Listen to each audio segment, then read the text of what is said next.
विचार किया कि राज्य की स्थितियां कैसी हैं, चल के एक बार देखा जाए। तो छुप करके वेश बदल करके परीक्षित निकले।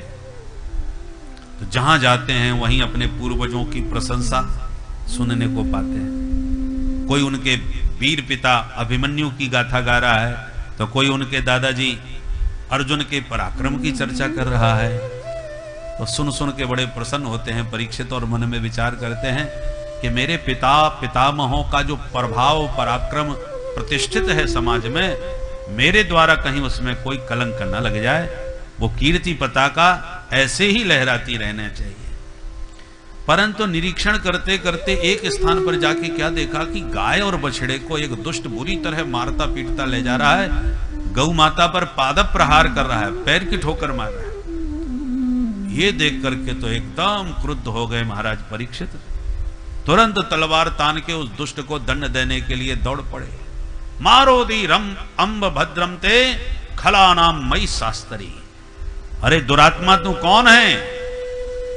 जिन गायों की रक्षा के लिए हमारे प्रभु गोपाल बन के वन वन गौचारण किए, उनकी प्यारी लाडली गौ माता पर अत्याचार करने वाला दुष्ट तू कौन, कहां से आया है? प्रभु के परम धाम जाने का समय विलंब नहीं हुआ और तूने उनकी प्यारी गौ माता पर प्रहार करना प्रारंभ कर दिया। अभी ये परीक्षित जीवित है। मारने को तलवार निकाली तो वो दुष्ट तुरंत अपना मुकुट उतार के चरणों में लेट गया। त्राहि माम त्राहि माम। अब क्षत्रिय का धर्म है कि जो प्रपन्न होके शरण में आ जाए वो उसे मारते नहीं। प्रपन्नम विरथम भीतम नरिपुम हंति धर्मविद। तो परीक्षित ने उसको छोड़ दिया।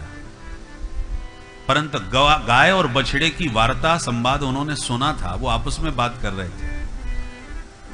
बछड़े के 3 पैर टूट चुके थे, एक पैर पर खड़ा हुआ था और दोनों एक दूसरे को अपनी पीड़ा व्यक्त कर रहे थे। महाराज परीक्षित ने गौ माता को प्रणाम करके कहा, माते आप कौन हैं? गाय आंसू बहाती रही पर कुछ बोली नहीं। बछड़े से कहा, भगवान आप ही बताएं, आपकी ये दयनीय दशा किसने करी?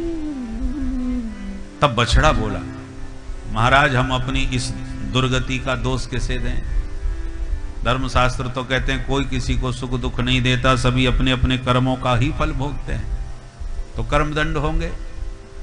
पर धर्मशास्त्र ये भी कहते हैं ईश्वर इच्छा के बिना पत्ता भी नहीं हिल सकता, तो ईश्वर का विधान कुछ ऐसा रहा होगा। अतः हम किसी को दोष देना नहीं चाहते। महाराज परीक्षित बोले, आपकी भाषा से ही हमने पहचान लिया कि आप साक्षात धर्म हैं, क्योंकि एक शब्द में भी आपने किसी की निंदा नहीं करी। पापी को तो पाप का फल भोगना पड़ता है, पर पापी के पाप की जो बहुत चर्चा करता है वो भी पाप का हिस्सेदार बन जाता है। यत अधर्म कृतः स्थानम सूचकस्यापि तद भवेत्। पापी की पाप चर्चा करने वाला भी उसका भागीदार होता है। इसलिए जितना बन सके अच्छी चर्चाएं करनी चाहिए, क्योंकि किसी की सत्य वार्ता श्रवण करने से या कहने से आप उसके पुण्य के हिस्सेदार बन जाएंगे, और किसी की पाप चर्चा करने से पाप के हिस्सेदार बन जाएंगे। पर हम लोग उल्टा करते हैं, अपने शुभ कर्म बता करके सब में बांट देते हैं और दूसरों की पाप की चर्चा कर करके सारे पाप अपने भीतर भर लेते हैं।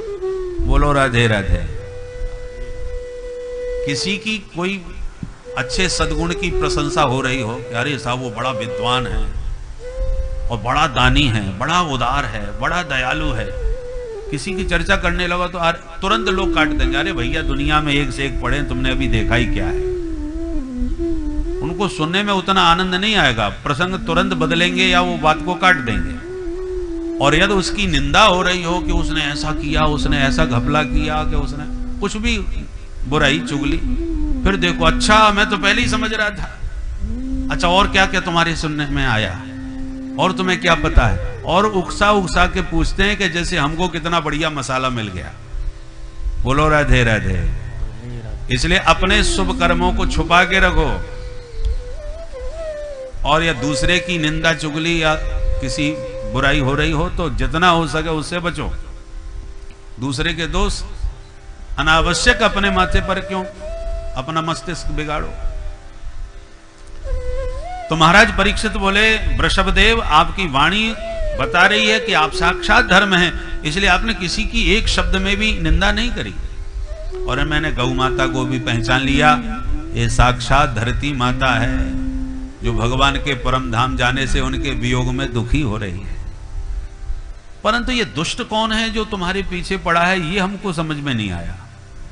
धरा और माने धर्म और धरणी के पीछे ये धूर्त कौन पड़ा है? क्यों भाई, तुम्हारा परिचय क्या है? तो चरणों में गिर के बोला, महाराज मेरा नाम है कली, मैं कलियुग हूं। महाराज परीक्षित बोले, दुष्ट मेरे राज्य में तू प्रविष्ट कैसे हो गया? बिना वीजा पासपोर्ट के कैसे घुस आया हमारे देश में? तब हाथ जोड़ के बोला, महाराज ये बताइए कहां नहीं है आपका देश? आप अखिल भूमंडल के सम्राट हैं, इस समय समस्त धरती पर आपका साम्राज्य है, मैं जाऊं भी तो कहां जाऊं?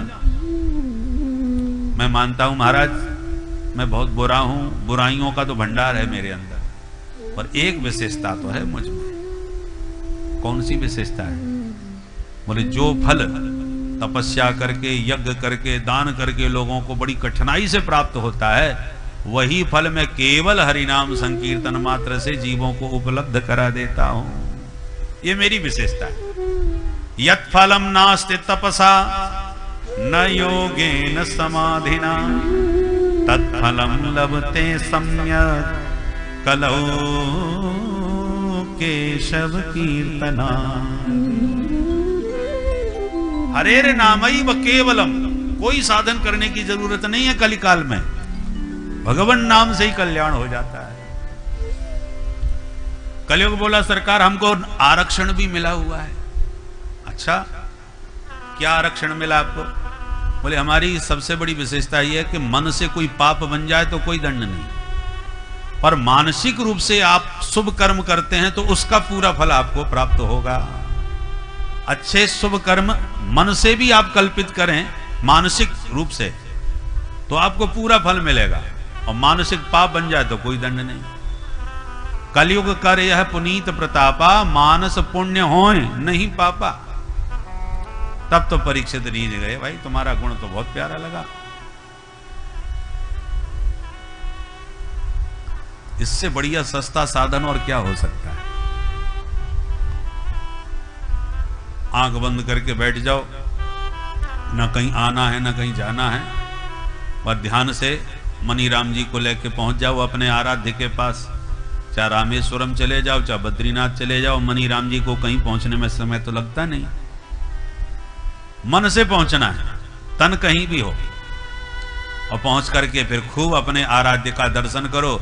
दूध दही घी शहद जो खूब चकाचक चढ़ाओ, खूब स्नान कराओ, बढ़िया विविध हीरे जवाहरातों से उनका श्रृंगार करो, सजाओ, 56 भोग लगाओ, प्रसाद पवाओ ठाकुर जी को नित्य नए व्यंजनों से, हद लगे न फिटकरी रंग चोखाई आवे। कुछ खर्चा पानी नहीं, और पुण्य पूरा पूरा आपको प्राप्त होगा। भोले बाबा की पूजा में हमारे भगवान शंकराचार्य जी कहते हैं कि भोले बाबा, मैं सन्यासी महात्मा ठहरा, आपकी पूजा के लिए सामग्री कहां जुटाता फिरूं? मैंने इस देह को ही आपका देवालय मान लिया है। इस देह रूपी देवालय में आत्मा के रूप में मैंने आपको ही भीतर प्रतिष्ठित कर दिया है, और मेरी जो मति है, बुद्धि है, यही आपकी भवानी पार्वती हैं जो आपके साथ इस भवन में विराजमान है। और आपकी जो पंचायत है ना, सरंगी नंदी भृंगी आदि, ये पंच प्राण जो हैं शरीर में, पंच प्राण, ये आपकी पंचायत के रूप में आपके साथ बैठे हो गए हैं भवन में। अब पूजा कैसे करता हूं मैं? बोले, दिन भर में जो खाता हूं पीता हूं यही आपके पूजन की सामग्री है जो इस मंदिर में चढ़ाता रहता हूं, और जो बोलता हूं वो सब, जितनी दिन भर की वार्ताएं हैं वो सब आपकी ही स्तुति पाठ हैं, और जो घूमता फिरता हूं यही आपकी परिक्रमा लगाता हूं, और जब रात में सो जाता हूं तो यही आपकी समाधि लगा लेता हूं। इसलिए इस शरीर से मैं जितने भी कर्म करता हूं हे शंभो, वो सब अखिल कर्म सब आपकी ही आराधना है। कितनी बढ़िया बात है।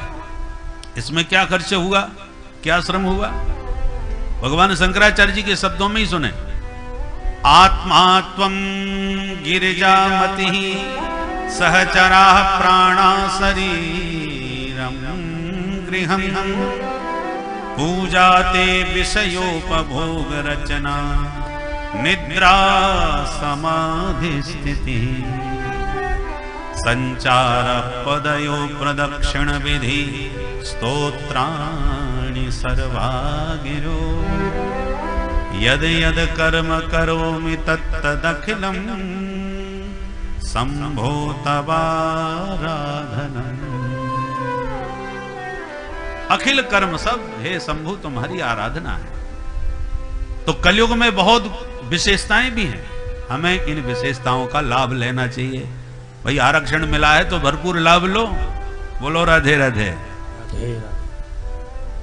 इससे बढ़िया अन्य युगों में साधन ये नहीं मिलेगा। अन्य युगों में तो मन से भी पाप बन जाए तो दंड दिया जाता है, उसका पाप लगता है।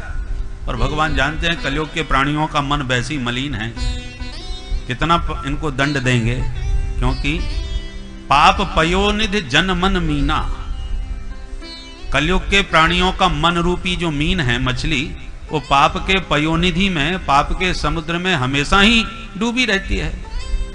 तो मलिन मन होने के कारण मानसिक पाप का दंड नहीं दिया। पाप तो करने पर दंड मिलेगा, मन से नहीं। परंतु अन्य युगों में मन इतना शुद्ध और पवित्र रहता था कि मानसिक भी पाप बन जाए तो उसका दंड मिलता था। महाराज परीक्षित रीझ गए कलयुग के इस गुण पर। भाई तुम्हारा गुण बहुत प्यारा लगा, इसलिए हम तुम्हें अपने राज्य में 4 स्थान देते हैं। कहां कहां? द्यूतम पानम स्त्रियः सूना यत्रा धर्मश्चतुर्विधः। द्यूतम, द्यूत माने जुआ, जहां जुआ खेला जाए, जहां मदिरापान किया जाए, जहां व्यभिचार किया जाए, जहां जीव जंतुओं की हत्या होती हो, हिंसा, ऐसे 4 स्थानों पर तुम अपना निवास बना लो। तो ये 4 कलयुग के केंद्र हैं। कलिकाल के कुप्रभाव से बचना चाहो तो इन 4 चीजों से बचने का प्रयास करना चाहिए, कलयुग आपसे दूर रहेगा। और 4 में से एक भी आपके पास रहा तो कलयुग फिर अपना प्रभाव जमाए बिना छोड़ेगा नहीं। द्यूतम पानम स्त्रियः सूना। कलयुग तुरंत हाथ जोड़ के बोला, सरकार जैसा यात्री वैसी कमरे। ये आपने कहां उल्टे सीधे स्थान मेरे को रहने को पकड़ा दिए? अरे कम से कम एक गुण मेरा प्यारा लगा तो कम से कम एक स्थान तो बढ़िया सा दे दो हमें। अच्छा क्या चाहते हो? तो पुनश्च याचमानाय जात रूप मदात प्रभो। महाराज मुझे स्वर्ण में निवास और मिल जाए तो चकाचक आनंद आ जाए। घर में और कमरे कैसे भी हों पर ड्राइंग रूम तो एक बढ़िया सा होना चाहिए। महाराज परीक्षित बोले अच्छा तो जाओ, दिया। स्वर्ण में भी निवास। स्वर्ण माने संपदा, संपत्ति। और ये कौन सी संपत्ति है? जो अन्याय के द्वारा, अनाचार के द्वारा, अनुचित मार्ग से जो धन संपदा आवे उसमें कलयुग ने अपना निवास बना लिया। ये कलह प्रिय है। कली शब्द का अर्थ होता है कलह। जहां कलह का केंद्र हो समझ लो कलयुग का पूरा प्रभाव है। तो कलयुग को स्वर्ण में भी निवास दे दिया। महाराज परीक्षित तो गौ माता को अभयदान दे के चले गए।